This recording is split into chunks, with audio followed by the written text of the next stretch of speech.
যাবে না। প্রিয় জিনিসটাই আল্লাহ রাস্তায় দিতে হবে। কেউ যদি মনে করে যে আমার 3টা ছাগল আছে, সেরাটাই দিতে হবে। কেউ যদি নিয়ত করে আমি একটা ছেলে আলেম বানাবো, হাফেজ বানাবো, ছেলে স্বাস্থ্যগত বুদ্ধি বিবেচনায়, ফিগারে, সুদর্শনে, বুদ্ধিমত্তায়, হৃষ্টপুষ্টে যেটাই সরস সেটাই হাফেজের দিকে অনেকে তো নিয়ত করে একটা ছেলেকে আল্লাহ রাস্তায় দিয়ে দেবে। সেখানে করে কি, যেটা চিকনা, যেটা পাতলা, চোখে কম দেখে, চোখের সমস্যা, বুদ্ধিমত্তার সমস্যা, ডাক্তার, ইঞ্জিনিয়ার, টিউনো ম্যাজিস্ট্রেট হতে পারবে না, বড় নেতা হতে পারবে না, মেয়র হতে পারবে না, একটু শারীরিকভাবে জটিলতার সমস্যা আছে, সেটাই হাফজখানায় দিয়া দেয় আর নিয়ত করে এটা আল্লাহ রাস্তায় দিয়ে দিলাম। সেটা কিন্তু কোরবানির শিক্ষা দেয় না। শিক্ষা দেয় আল্লাহ রাস্তায় যেটা দিবা সেটা ভালোটাই দিতে হবে, সব দিক থেকে সেরাটাই দিতে হবে। একটা উদাহরণ দিলাম, পবিত্র ঈদ উল আজহার পরবর্তী জমার দিন, হজের দিনে শ্রেষ্ঠ একটি জমাই আল্লাহ পাক আমাদেরকে হাজারো ব্যস্ততার পরেও আল্লাহর পবিত্র ঘরে প্রথম সময়ে উপস্থিত হওয়ার সৌভাগ্য নসিব তৌফিক দান করেছেন। সে আল্লাহর দরবারে খুশি হয়ে প্রাণ খুলে জবান ছেড়ে মুহাব্বতের সাথে সবাই পড়ছে আলহামদুলিল্লাহ। আরো একবার বলি আলহামদুলিল্লাহ। লাখ কোটি তার চাইতে অনেক অনেক বেশি দরুদ সালামের হাদিয়া পেশ করছি আমাদের সকলের দয়াল নবী, মায়ার নবী, গুনাহগার উম্মতের কান্ডারি, শাফাতের অধিকারী, সাহেবুশ শাফাআ, সাহেবে কাউসার, শফিউল মুজনবিন, রাহমাতুল লিল আলামিন, আল্লাহর প্যারা হাবিব, মানবতার মুক্তির একমাত্র দিশারি, বিশ্ব সবার সভাপতি, আল্লাহ পাকের সৃষ্টির প্রধান আকর্ষণ মুহাম্মাদুর রাসূলুল্লাহ সাল্লাল্লাহু আলাইহি ওয়াসাল্লামের প্রতি মুআজ্জাজ হাজিরিন কিরাম, আমরা সবাই জানি মাত্র গতকাল আমরা পবিত্র ঈদুল আজহার নামাজ এবং কোরবানি সম্পন্ন করতে পেরেছি সুন্দর আবহাওয়ায়, সুন্দর পরিবেশে। আল্লাহ পাক আমাদেরকে তৌফিক দান করেছেন, কোনো ধরনের সমস্যা হয় নাই, এজন্য আবার বলি আলহামদুলিল্লাহ। কোরবানি করেছি আমরা। কোরবানি শব্দের অর্থ হচ্ছে নৈকট্য হাসিল করা। কোরবাত, কারাবাত, কারাবাত থেকে আত্মীয়, ওয়াতিজাল কোরবা, আত্মীয়তার পরিচয়কে আরবিতে বলা হয় কোরবা থেকে, ওয়াতিজাল কোরবা, কোরবা থেকে করব, করব থেকে কোরবানি, নৈকট্য, যার সাথে যার সম্পর্ক, এটাকে বলা হয় আত্মীয়। নৈকট্য হাসিল করার জন্য আমরা কোরবানি সম্পন্ন করেছি। এই কোরবানি আল্লাহ পাক কেন হুকুম করলেন, কোরবানির ভিতরে কি কি আমাদের শিক্ষণীয় বিষয় আছে, এখান থেকে কি কি নসিহা, কি কি উপদেশ বা শিক্ষার তালিমের আছে, যে জন্য আল্লাহ পাক আমাদেরকে কোরবানির এই হুকুম দিয়েছেন। আমরা আজকে সে সম্পর্কে 10টি পয়েন্টে আলোচনা শুনবো বলে ইনশাআল্লাহ। তাহলে আজকের আলোচনার বিষয় হচ্ছে কোরবানি ওয়াজিব হওয়ার হিকমা, কৌশল বা শিক্ষা, তালিম। 10টি পয়েন্ট, 10টি শিক্ষা আজকে আলোচনা করব বিমাশিয়াতিল্লাহ, বিইজনিল্লাহ, বিফদলিল্লাহ। আল্লাহ পাক আমাদেরকে কোরবানি দিয়েছেন। আমরা সাধারণত মনে করি কোরবানি দিয়েছেন, কোরবানির পশু জবাই করব, কিছু মাংস আমরা খাবো, আত্মীয় স্বজনকে দান করব, স্বাদযুক্ত মাংস আমাদের সকলের বাড়িতে বাড়িতে থাকবে, বেশার কম, কিছুদিন খাবো, এটা আমরা অনেকে মনে করি, কিন্তু এর পেছনেও কি মেসেজ আছে এই ভিতরে আমরা সেটা শুনবো ইনশাআল্লাহ। এক নাম্বার, এই কোরআন আল্লাহ পাকে নিজে বলছেন কোরবানির আয়াতের শিক্ষার মধ্যে, সূরা হজ, সূরাটার নামও হজ। এখন চলতেছে হজের মাস, হজের মৌসুম, তাহলে সূরা হজ নামে একটি সূরা আছে। ইসলামের পঞ্চম স্তম্ভ হজ করা, এই নামেও সূরা আছে। এই সূরার 37 নম্বর আয়াতে আল্লাহ পাক বলেন, লা ইয়ানালাল্লাহা লুহুমুহা ওয়ালা দিমাউহা ওয়ালাকিন ইয়ানালুহুত তাকওয়া মিনকুম। কোরবানির 1 নম্বর শিক্ষা হলো তাকওয়া অর্জন করা। কোরবানির 1 নম্বর শিক্ষা হলো ইবাদতের মূলনীতি হলো তাকওয়া, ইবাদতের পূর্ব শর্ত কবুল হওয়ার তাকওয়া, এটাই শিক্ষা দেয়। এটা শুধু কোরবানির ক্ষেত্রে বলা হয়েছে এটা নয়, কোরবানির আমলের সাথে তাকওয়া জড়িয়ে দিয়ে আল্লাহ বোঝাতে চাইলেন কোরবানি কবুল হওয়ার জন্য যেমন তাকওয়া প্রয়োজন, জীবনের সকল আমল কবুল হওয়ার জন্য সব ইবাদতের ক্ষেত্রে তাকওয়া অবশ্যম্ভাবী প্রয়োজন। জোরে বলেন সুবহানাল্লাহ। তাকওয়া ছাড়া কোনো আমল আল্লাহর দরবারে কবুল হয় না। লা ইয়ানালাল্লাহা লুহুমুহা ওয়ালা দিমাউহা। লাং শব্দটা আসে কখনো কবুল হবে না, কখনো না, কিয়ামত পর্যন্ত না। ইয়ানাল পৌঁছবে না, কখনো পৌঁছবে না। কি পৌঁছবে না?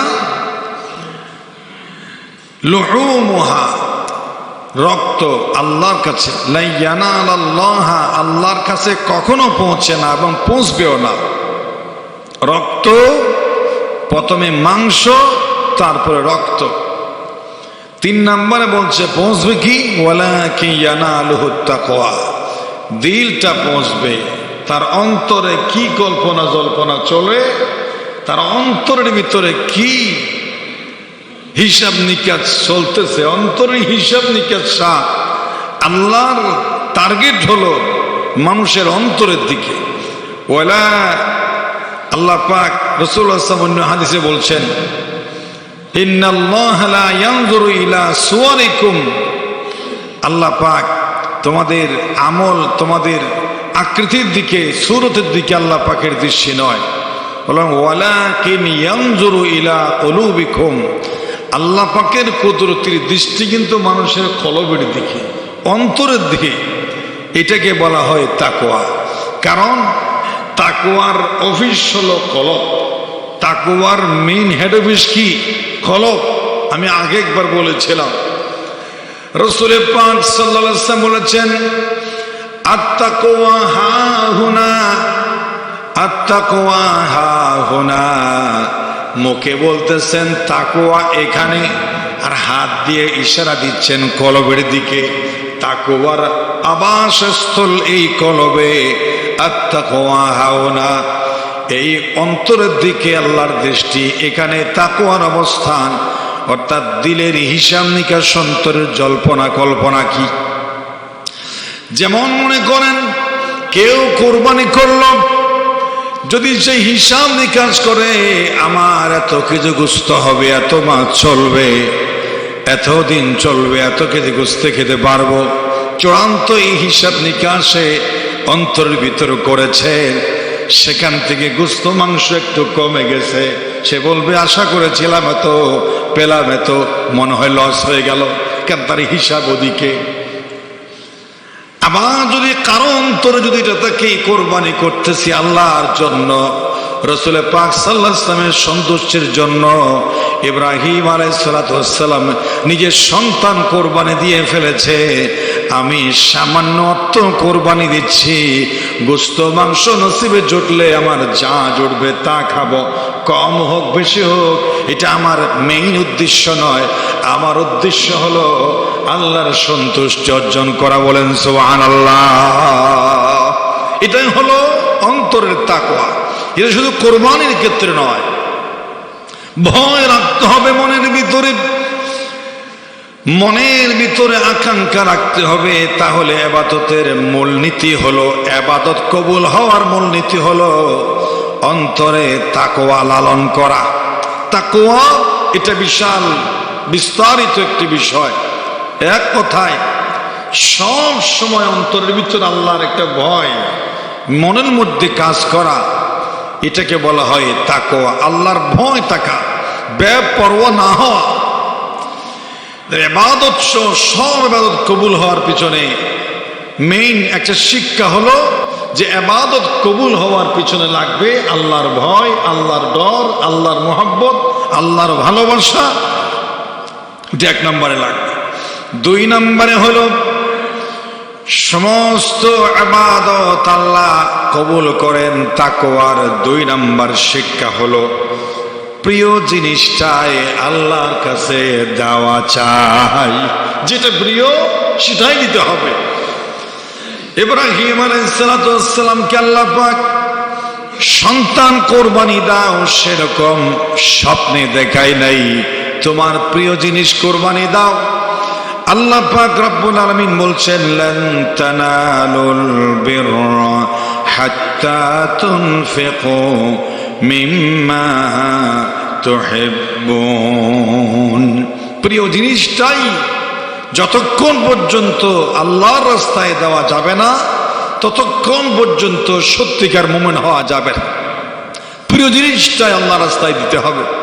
কেউ যদি মনে করে যে আমার 3টা ছাগল আছে সেরাটাই দিতে হবে, কেউ যদি নিয়ত করে আমি একটা ছেলে আলেম বানাবো, হাফেজ বানাবো, ছেলে স্বাস্থ্যগত বুদ্ধি বিবেচনায়, ফিগারে, সুদর্শনে, বুদ্ধিমত্তায়, হৃষ্টপুষ্টে যেটাই সরস সেটাই হাফেজের দিকে অনেকে নিয়ত করে একটা ছেলেকে আল্লাহর রাস্তায় দিয়ে দেবে। সেখানে করে কি, যেটা চিকনা, যেটা পাতলা, চোখে কম দেখে, চোখের সমস্যা, বুদ্ধিমত্তার সমস্যা, ডাক্তার, ইঞ্জিনিয়ার, টিউনো ম্যাজিস্ট্রেট হতে পারবে না, বড় নেতা হতে পারবে না, মেয়র হতে পারবে না, একটু শারীরিকভাবে জটিলতার সমস্যা আছে, সেটাই হাফজাখানায় দিয়া দেয় আর নিয়ত করে এটা আল্লাহ রাস্তায় দিয়ে দিলাম। সেটা কিন্তু কোরবানির শিক্ষা দেয় না। শিক্ষা দেয় আল্লাহ রাস্তায় যেটা দিবা সেটা ভালোটাই দিতে হবে, সব দিক থেকে সেরাটাই দিতে হবে। একটা উদাহরণ দিলাম আর কি, লান তানালুল বিররা হাত্তা তুনফিকু মিম্মা তুহিব্বুন। প্রিয় জিনিসটাই দিতে হবে। 3টা ছাগল আছে, আল্লাহর জন্য শ্রেষ্ঠতাই দিতে হবে। 3টা পাঞ্জাবি আছে, দান করতে চাইলে সেরাটাই দান করতে হবে। 3টা বাড়ি আছে, একটা বাড়ি দান করতে চাই, 3 বিঘা জমি আছে, একটা দান করতে চাই, সেরাটাই দামিটাই দিতে হবে। এটাই কোরবানির শিক্ষা, এটাই কোরবানির শিক্ষা। আল্লাহর রাস্তায় ভালোটাই দিতে হবে। হযরত ফাতেমা রাদিয়াল্লাহু তাআলা আনহার কাছে যখন একটা ভিক্ষুক আসছে, সুন্দর যেই পোশাকটা, জামাটা নতুন, সেটাই ভিক্ষুককে দিয়ে দিল। দাসী বলছে, ম্যাডাম আপনি যেটা পছন্দ কম করেন, পুরাতন হয়ে গেছে, সেটা দিলেই তো হয়, ও তো গরিব মানুষ। কিন্তু ফাতেমা খাতুনের জান্নাত বলছেন, কোরআন বলেছে যেটা ভালো প্রিয় আমার সেটাই দিতে হবে, তো সেভাবেই আল্লাহকে পাওয়া যাবে। এজন্য এই জামাটা আমার পছন্দটা দিয়ে দিলাম, এটা আল্লাহর জন্যই তো দিচ্ছি, এজন্য লো কোয়ালিটি দিলাম না, হাই কোয়ালিটি দিয়ে দিলাম। যেটা বলেন সুবহানাল্লাহ। কোরবানির 2 নম্বর শিক্ষা, আল্লাহর জন্য ভালোটাই রাখতে হবে।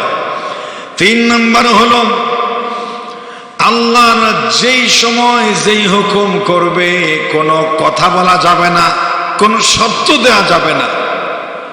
আল্লাহ যখন যেটা চায় প্রয়োজনের তাগিদে সেটাই দিয়ে ফেলতে হবে। এটাই কোরবানির 3 নম্বর শিক্ষা।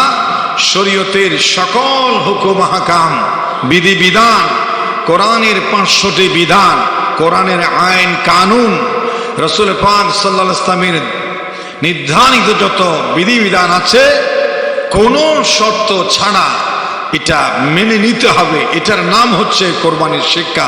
ইব্রাহিম আলাইহিস সালামের কাছে সন্তান চেয়েছে, ইব্রাহিম আলাইহিস সালাম অজুহাত খুঁজে নাই, বিভিন্ন শর্ত লাগিয়ে দেয় নাই, কোনো অজুহাত, কোনো শর্ত, কোনো কৌশল ছাড়া তিনি বলেছেন, আমার আল্লাহ আমার প্রিয় জিনিস চাচ্ছেন, আমার সন্তান আল্লাহর রাস্তায় দিয়ে দেব, তাতে আমার কোনো দুঃখ নাই, আমি ফার্স্ট ক্লাস অন্তর খুশি মনে আল্লাহ যেটা চাই সেটাই আমি দেব। আল্লাহর চাওয়া পাওয়া বিধিবিধান শর্তহীনভাবে সব হুকুম হাকামকে মেনে নিতে হবে, কোনো ধরনের কৌশলের আশ্রয় নেওয়া যাবে না। এটাই কোরবানির 3 নম্বর শিক্ষা। 4 নম্বর শিক্ষা হলো সবরের তালিম দেয়, ধৈর্যের তালিম দেয়। পৃথিবীতে যে সমস্ত কাজ করতে মনের মধ্যে ভয় লাগে, হতাশা আছে, লসের, ক্ষতির বা কঠিন অভাবের বিভিন্ন ধরনের সমস্যা, ঈমানি পরীক্ষায় যখন পড়বে তখন ধৈর্য ধারণ করতে হবে। সূরাতুল আসরিতে আল্লাহ পাক সেটাই বলেছেন, ওয়াল আসরি ইন্নাল ইনসানা লাফি খুসর ইল্লাল্লাযীনা আমানু ওয়া আমিলুস সালিহাত ওয়া তাওয়াসাউ বিল হাক্কি ওয়া তাওয়াসাউ বিস সবর। ঈমানের সকল কাজে, আমলের ক্ষেত্রে ধৈর্যের পরিচয় দিতে হবে। ইব্রাহিম আলাইহিস সালামের সন্তান ইসমাইল যাবিহুল্লাহ যেটা ডাইরেক্ট বলেছেন, ইয়া আবাতি ইফআল মা তুমার সাতাজিদুনি, আপনি আমাকে পাবেন ইনশাআল্লাহ মিনাস সাবিরিন, ধৈর্য ধারণকারী হিসাবে আপনি আমাকে পাবেন। শিক্ষা হচ্ছে আমার জীবনেও যত পরীক্ষা আসবে, বালা আসবে, মুসিবত আসবে, আমলের, সন্তানের, নিয়ামতের, মাল দৌলতের, নফসের, জীবনের ক্ষয়ক্ষতি, সমস্যার সম্মুখীন হবে, যেটাই হোক ধৈর্য ধারণ করে বলতে হবে এটা আল্লাহর পক্ষ থেকে আমার পর পরীক্ষা, এখানে আমার কোনো হাত নাই, আমি ধৈর্যের পরিচয় দিয়েছি আর শুকরিয়া আদায় করে সবর করে পড়ছি আলহামদুলিল্লাহ। আল্লাহ আমার নসিবে যেটাই লিখেছেন, আল্লাহ সিদ্ধান্তের উপর আমি সন্তুষ্ট আছি। আল্লাহ সমস্ত প্রশংসা রব্বুল আলামিন আল্লাহর জন্য, যদি বলেন সুবহানাল্লাহ। ধৈর্যের পরিচয় দিতে হবে। ইসমাইল আলাইহিস সালাম ধৈর্যের পরিচয় দিয়েছেন। 5 নম্বর শিক্ষা হলো কোরবানির, এই যে গতকাল পশুর গলায় ছুরি চালিয়ে দিলাম, এই ছুরি চালানোর ভিতরে, এই কোরবানির ভিতরে কি কি শিক্ষণীয় বিষয় আছে আমি সেটা বলছিলাম।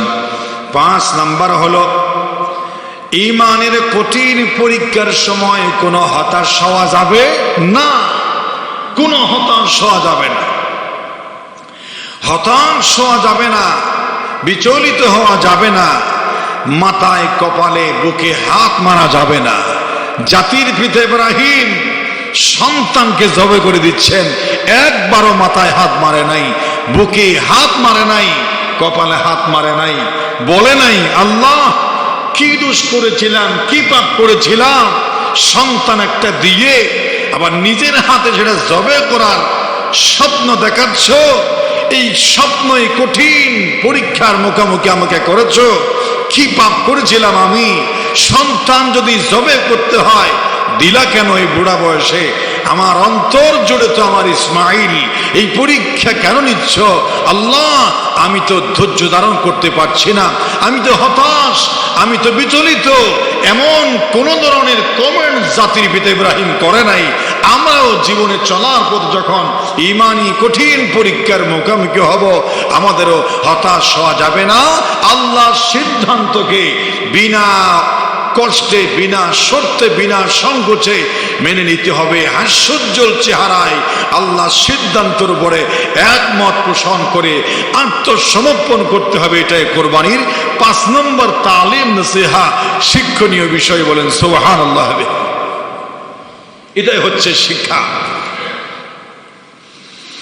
এরপরে 6 নম্বরের শিক্ষা হলো, জীবনে যত নেক আমল আছে, কোন নেক আমল আনছেলে যাবে না, সহজে আদায় হবে না। পৃথিবীর কোন নেক আমল, জীবনের কোন নেক আমল বাঁধা ছাড়া সহজ পথে আদায় করা যাবে না। ঈমানের পথ সহজ সরল নয়, ঈমানের পথে চলা কঠিন। কেন কঠিন? কারণ ঈমানের চলার পথে নেক আমল আল্লাহ সন্তুষ্টি অর্জনের পথে বাঁধা হয়ে আছে একজন পাওয়ারফুল, একজন অভিশপ্ত, ঘৃণিত, পাপিষ্ঠ আত্মা, যার নাম মিস্টার ইবলিশ। যার নাম কি? মিস্টার ইবলিশ। সে আপনার দ্বীনের পথে বাঁধা হয়ে দাঁড়াবে। শয়তানের পথে শয়তান থাকে না, ও তো শয়তানের পথ, ও শয়তান থাকবে কেন? এজন্য মদ, গাঁজা, হেরোইন, আফিম, ফ্রি ফায়ার, অশ্লীলতা, বেহায়াপনা, গীবত, চদনা, পরনিন্দা, চুগলখড়ি, বেনামাজি, সমস্ত গুনাহের কাজে কোন ধরনের বাধা নাই, হতাশা নাই, শুধু মজা আর মজা, টেস্ট আর টেস্ট, লাগামহীন, বিরতিহীন চলে। কোন ধরনের হতাশা পেরেশানি আসে না, কোন ধরনের কিছুই নাই। কারণ ওটা শয়তানের পথ। শয়তানের পথে শয়তান থাকে না। ও বলে আমার পথে তো আমি তুলে দিয়েছি, এই পথে আমার আর প্রয়োজন নাই। যেটা ঈমানের পথ, জান্নাতের পথ, সেখানে আমি যাই, বাধা সৃষ্টি করি, বাধা প্রদান করি। জান্নাতের পথ থেকে উল্টা পাল্টা বলে বোঝায় সোজা ধোঁকা দিয়া, প্রতারণা করে আমি আল্লাহর জান্নাতের পথ থেকে মানুষকে ফিরাবার আমার জিহাদ চালিয়ে যাই। এটাই শয়তানের মিশন, এটাই কোরবানির শিক্ষা। নিজের আপন সন্তানকে জবেহ করে দিবে, নিজের আপন সন্তান জবেহ করে দিবে আল্লাহর জন্য। শয়তানের কোনো অসুবিধা আছে? কোনো অসুবিধা নাই। তারপরও শয়তানের বাঁধা আছে না নাই? আছে। 3 জায়গায় বাঁধা দিয়েছে। ইব্রাহিম আলাইহিস সালামকে ধোঁকা দিয়েছে, ইসমাইল ইসলামের সাথে ধোঁকায় লিপ্ত হয়েছে, নিজে আল্লাহর জন্য কোরবানি না হওয়ার জন্য তাকে ভুল বুঝাইছে। ইসমাইলে কোথায় নিয়ে যাচ্ছে তোমার বাবা তুমি কি জানো? মিনার মাঠে। কেন? তোমাকে জবে করে দিবে। কি বলো আঙ্কেল? আমার বাবার কলিজা, আমি হৃৎপিণ্ড, হাত, সেই বাবা, এটা আমি জীবনেও বিশ্বাস করি না। আর বিশ্বাস না করলে কি হবে? সেটাই ঘটবে। কে বলতেছে? শয়তান বলতেছে। কে? শয়তান। বলে কেন পিতা নিজের সন্তানকে জবাই করবে? তখন ইবলিশ আল্লাহর বলির সূরত ধরে বলছে, ইব্রাহিম আলাইহিস সালামের আল্লাহ তোমাকে জবাই করার জন্য স্বপ্নে বলেছে। এই কথা যখনই বলেছে তখন ইসমাইল জবিউল্লাহ বুঝতে পেরেছে ইব্রাহিমের আল্লাহ। বেটা শয়তান, এটা কি তোর আল্লাহ না? ইব্রাহিমের আল্লাহ বলিস কেন? সেখানে তুই ধরা খেলি। তুই যে ইব্রাহিমের আল্লাহ, আমার আল্লাহর কথা বলিস, তোর কি আল্লাহ না? তো ইব্রাহিম আলাইহিস সালামের আল্লাহ যদি আমাকে জবাই করার জন্য স্বপ্নে দেখায়, এটা তো আমার গর্বের বিষয়। বেটা হাজার ইসমাইল আছে, কোন ইসমাইলকে আল্লাহ কবুল করে নাই তার রাস্তায়। এই অধম ইব্রাহিমের সন্তান ইসমাইলকে কবুল করেছে। এটা তো আমার ভাগ্য। বেটা আমি হাসি মুখে আল্লাহর জন্য, পিতার হাতে আল্লাহর জন্য কোরবানি হতে রাজি আছি। বেটা তুই শয়তান। আউযু বিল্লাহি মিনাশ শাইতানির রাজিম। তোকে শয়তান বলে নিচের থেকে পাথর নিয়ে শয়তানের গায়ে নিক্ষেপ করেছে। কিয়ামত পর্যন্ত হাজিরা। সে স্থান দিয়ে আসার সময় ইসমাইলের মতো শয়তানের জায়গায়, শয়তানের গায়ে রাগ গুসা নিয়ে পাথর নিক্ষেপ করে, আর সেই জায়গাটা বিশাল আকার সাইজের পিলার দিয়ে হাজিদের শয়তানকে পাথর মারার জন্য সুন্দর ব্যবস্থা করে দিয়েছে। যদি বলেন সুবহানাল্লাহ।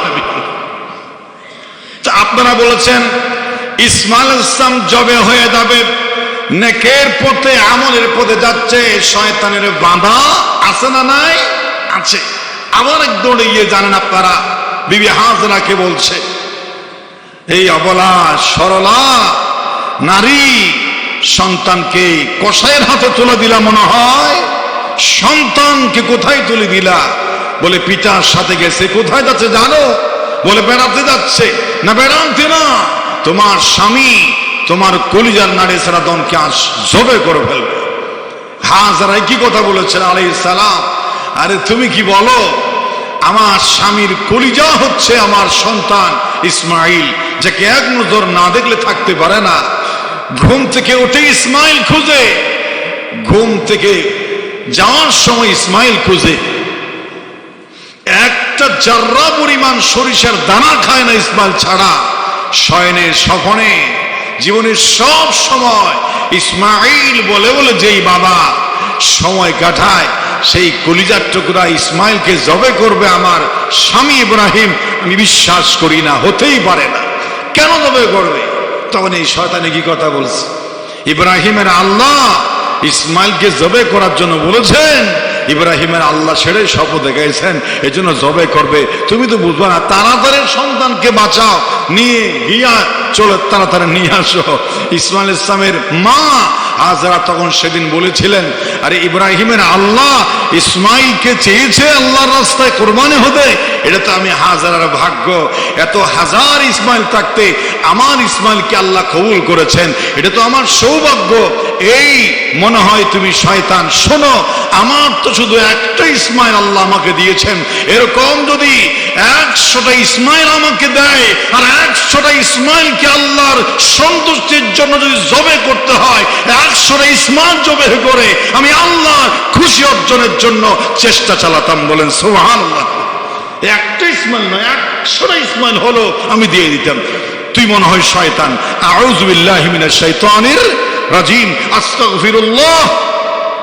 শয়তানকে বিদায় করে দিল। তো এটা আমি এই জন্য বলছি, কোরবানি এটা নেক আমল, ওয়াজিব আমল, এটাতে শয়তানের বাঁধা আছে, আর কোনো আমলে বাঁধা নাই। আছে না নাই? আছে। নামাজ পড়তে যাবেন, শয়তানের বাঁধা আছে। রোজা রাখতে যাবেন, শয়তানের বাঁধা আছে। জিকির করতে যাবেন, শয়তানের বাঁধা আছে।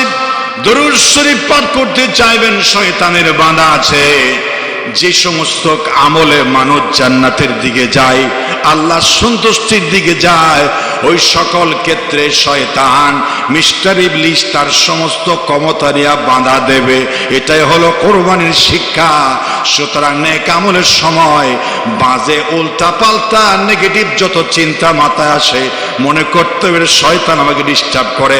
এটা আল্লাহ বলেছেন, রাসূল বলেছেন, উলামায়ে কেরাম বলেছেন, এই আমল আমি করেই ছাড়বো। যত উল্টা পাল্টা মাথায় চিন্তা আসুক, এটা শয়তানের হামলা, এটা শয়তানের নগ্ন হামলা। আমার জাতির পিতা ইব্রাহিম শয়তানের নগ্ন হামলাকে প্রশ্রয় দেয় নাই। ইসমাইল সাবিহুল্লাহ ইমানের পথে জবে হওয়া শয়তানের কথাকে প্রশ্রয় দেয় নাই। বিবি হাজেরা শয়তানের কুমন্ত্রণাকে প্রশ্রয় দেয় নাই। আমি আমার জীবনের সকল আমলের ক্ষেত্রে শয়তানের যত কুমন্ত্রণা আছে একটাও পাত্তা দেব না। আল্লাহ রাসূল যেটা বলেছেন সেটা আমি করেই ছাড়বো ইনশাআল্লাহ। সেটাই হলো কোরবানির শিক্ষা। ফজরের নামাজ যখন আপনাকে আজান আপনার কানে যাবে, আপনার মাথায় আসবে যে 2 ঘন্টা আগে ঘুমাচ্ছিস, ঘুমার আলসির চলে যাবে, তোর মাথা কামড়াবে, স্বাস্থ্যহানি হবে, অফিস করতে পারবি না, শরীরে এনার্জি কমে যাবে, ঠান্ডা লাগবে, অনেক কথা বলবে। সমস্ত কথা হলো শয়তানের নগ্ন হামলার বাস্তব প্রতিক্রিয়ার লক্ষণ। সব কথা বাদ দিয়ে চিন্তা করতে হবে, 2 ঘন্টা ঘুমাইছি, 1 ঘন্টা ঘুমাইছি, আধা ঘন্টা ঘুমাইছি, বাঁচলে বাঁচবো, না বাঁচলে না বাঁচবো, কিন্তু নামাজ পড়েই ছাড়বো, এই নিয়ত করতে হবে।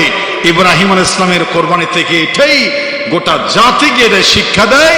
ইমানের পথে, জান্নাতের পথে, রাসূলুল্লাহর সুন্নাতের পথে যত বাধা আসবে আসুক, সমস্ত বাধা অতিক্রম করে ঈমানের পথে অবিচল এবং অটল থাকার সিদ্ধান্ত নিতে হবে।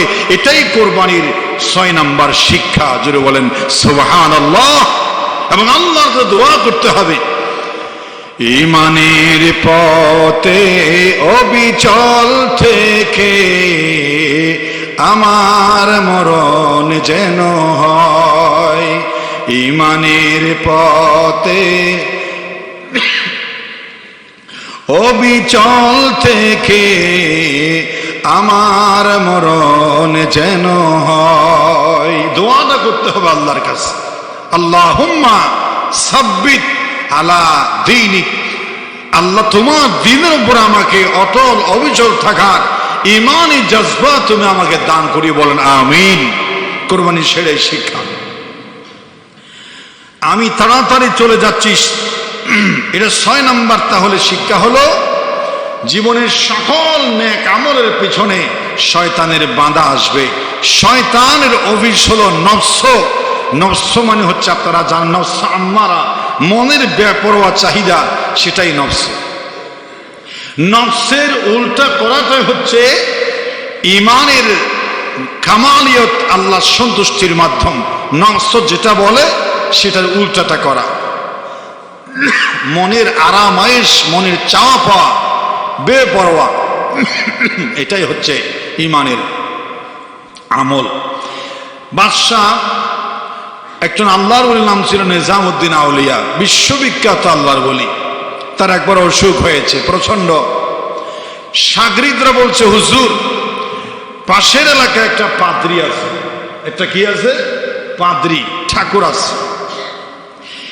সে যে কোনো জটিল কঠিন রোগীর দিকে দৃষ্টি দিলে সে ভালো হয়ে যায়। হুজুর আপনার সিরিয়াস অবস্থা, অনেক ডাক্তার কবিরাজ দেখালাম, সেই পাত্রীর কাছে একটু আপনাকে নিই। আল্লাহর ওলি বলছেন, কি বলিস, বেয়াদবি করো আমার সাথে? আমি একজন আল্লাহর খাস বান্দা, একজন নগণ্য, একজন বন্ধু, আমি আমার শেফার জন্য একটা বেঈমানের চেহারার সামনে যাব? অসম্ভব। অসুখ বাসলে বাড়ুক, কোন পাদ্রী মাদ্রির কাছে আমাকে নেওয়ার কথা আর জীবনেও বলবি না। এই যাত্রায় হুজুর ভালো হয়ে গেলেন, সুস্থ হয়ে গেলেন। কিছুদিন পরে আল্লাহর ওলি নিজামউদ্দিন আউলিয়া আবার অসুস্থ হয়ে পড়লেন, একেবারে বেহুশ বেহুশ অবস্থা। শাগরিদ খাদেমরা বলতেছে, দোস্ত হুজুরকে পাদ্রীর কাছে নিয়ে চলি।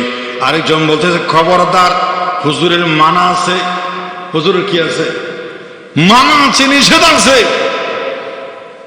বল নিষেধ থাকুক বেটা, যেখানে হুজুরের জীবন মরণ প্রয়োজন, হুজুরের পরেই শেফা, সুস্থ হয়ে যাওয়ার পরে হুজুরের পা ধরে কেঁদে কেঁদে মাপ চেয়ে নেব।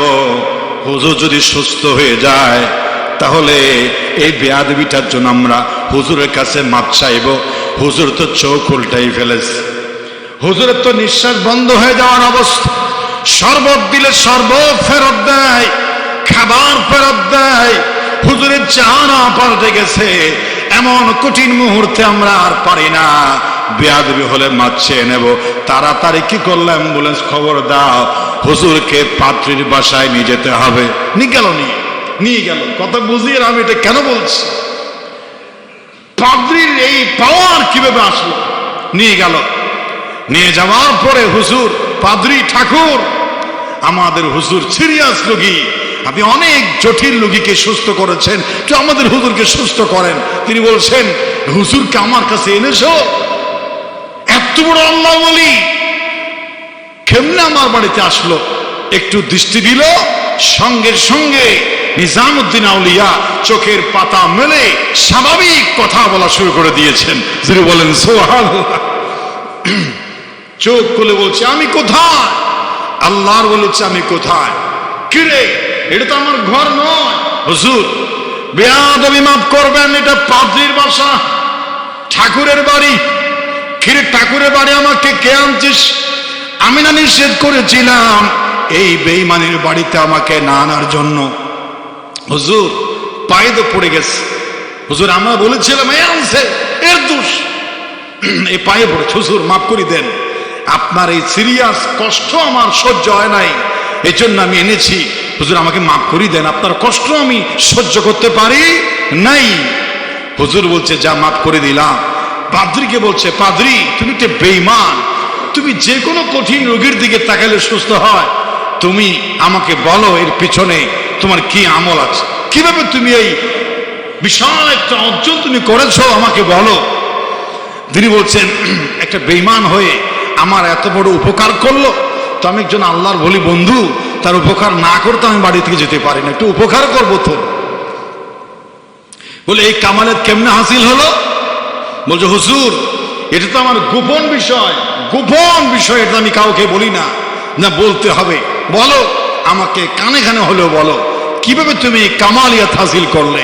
তখন এই ঠাকুর বলছে হুজুর আপনাকে শুধু বলছি, আমি চাপে পড়েছি, আপনি একজন ভালো মানুষ না, আপনাকে বলছি হুজুর আমি সারা জীবন আমার নফস যেটা বলে, নফসের ডাইরেক্টর হলো শয়তান। নফসের ডাইরেক্টরকে নফসে আম্মারার পরিচালক হলো শয়তান। আমার নফস যেটা আমাকে বেপরোয়া করতে বলে আমি সেটার বিরুদ্ধে করি, নফস যেটা বলে আমি সেটার উল্টা করি। সেই নফসের উল্টা করতে করতে আমার এই কামালিয়াত হাসিল হয়েছে। আমি এখনো পর্যন্ত আমি নফসের গোলাম হই নাই, নফসের গোলামি আমি করি না। আমি যেটা আমার বিবেকের সত্য মনে হয়, ভালো মনে হয় সেটাই করি, নফসের বিরোধিতা করি। নফসের বিরোধিতার কারণে আমার এই কামালিয়ত হাসিল হয়েছে, একটা সেবার একটা কামালিয়ত আমার হাসিল হয়েছে। সুন্দর তো বললো, কোরআনে বলছে ওয়া আম্মা মান খাফা মাকাম রাব্বিহি ওয়া নাহান নাফসা আনিল হাওয়া, নফসের বিরোধিতা করা সেটাই জান্নাতে আমল, কিন্তু সে তো বেঈমান। তখন হুজুর বলছে বলো তোমার কালিমা ঈমান আনতে তোমার কি মন চায়? কখনো না, জীবনেও না, আমি ঈমান আনবো না, এটা আমি কখনো চাই না। তখন বাদশাহ এই নিজামুদ্দিন আউলিয়া বলছে তাহলে তো তোমার জীবনের অর্জন এখনই শেষ হয়ে যাবে।